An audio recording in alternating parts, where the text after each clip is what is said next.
ครับพี่โรเน่สวัสดีครับดรดูนสวัสดีครับปุ๊กดรปุ๊กครับครับโรมันด้วยนะครับสวัสดีครับวันนี้เรามีคุณดรปุ๊กที่อยู่ที่นะครับ ดรโรมันด้วยโรมันเป็นด็อกเตอร์หมดเลยเป็นด็อกเตอร์กันหมดครับบ้านวันนี้เลือกอะไรครับวันนี้ผมเลือกให้เราดูกันเป็นนะครับชื่อว่าสตีวีวันเดอร์ครับเป็นคนตาบอดครับแต่เล่นคีย์บอร์ดได้ร้องเพลงแบบมองไม่เห็นนะแต่ว่ากดคีย์บอร์ดตรงทุกตัวครับ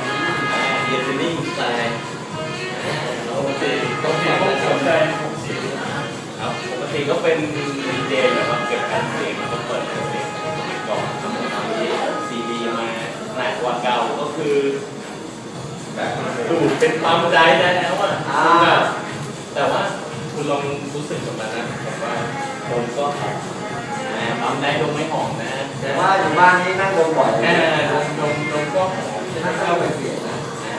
มันก็ยังมันจะมีความรู้สึกที่ได้แบบความเป็นเรียลซาวด์มากครับถ้าเครื่องเสียงดีๆด้วยนี่ใหญ่อยากให้ดรดูนพูดถึงสตีวีวันเดอร์ได้ครับผมว่าสตีวีวันเดอร์เป็นเขาเรียกว่าเป็นธรรมชาติเป็นเขาเรียกว่าเป็นความสำเร็จธรรมชาติอย่างแท้จริงใช่แล้วนอกจากเขาจะเล่นคีย์บอร์ดแล้วเพลงเขาก็เก่งได้ที่ผมรู้นะตีกลองเก่งแต่งเพลงเพราะเพราะว่าคนเดียวนี่ทำได้หมดก็เลยเดาว่าเป็นปัจจัยของผู้ช่วยกันนะครับเป็นอะไรก็เลยนะตอนฝึกเล่นคีย์บอร์ดก็ฝึกตาเหมือนกันจริงเหรอจริงนะโอ้ฝึกตาแล้วก็ลองขับสักแป๊บนึงทำไม่ถูกแล้วมองไม่เห็นก็เลยต้องขับก็เลยกลายเป็นเล่นเกมที่แบบ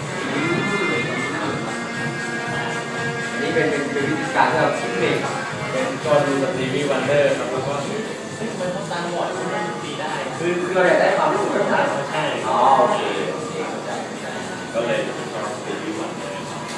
อย่างนี้นะครับโดนเรียนไฟโอเคผมชอบอย่างแค่อัลบั้มชื่อก็โดนแล้วครับไฮออนใช่แล้วเราตามคล้ายๆโอเคสไลด์นี่เป็นเรียกว่าเป็นพูดกันภาษาบ้านๆเรียกว่าโคตรฟังครับโคตรฟังซุปเปอร์ฟังครับโคตรฟังที่ว่าในโลกนี้อาจจะไม่มีใครฟังเท่าเขาอยู่แล้วนะครับใช่ลายนี้เป็นที่บอกถึงมากนะใช่แล้วเขาเป็นคือเขาเป็นวงที่มีความเป็นท่าลายแบบ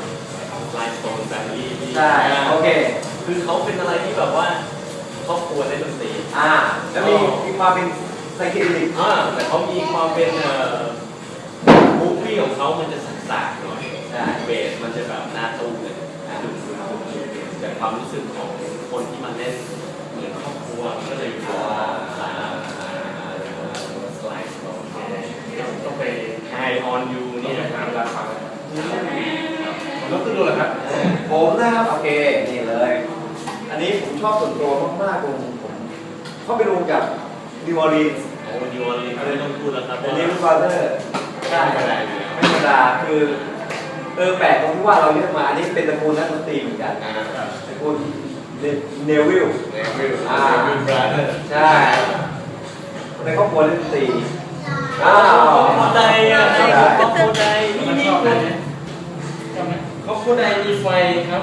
นี่ครับสตีฟินเดอร์เปียโนมีไฟสไลด์มีไหมครับมีไหมฮะมีไฟนี่ไงไฟโอ้นี่ไง High on You ฮะ High on You ครับมีไฟแน่นอนครับก็ลองไปฟังดูนะครับเราว่าเรารู้สึกว่าฟังแล้วเรารู้สึกว่า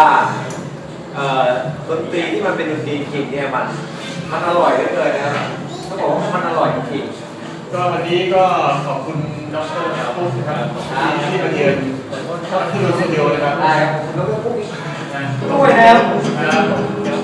แล้วพบกันใหม่ครับเอาหน้าบ๊ายบาย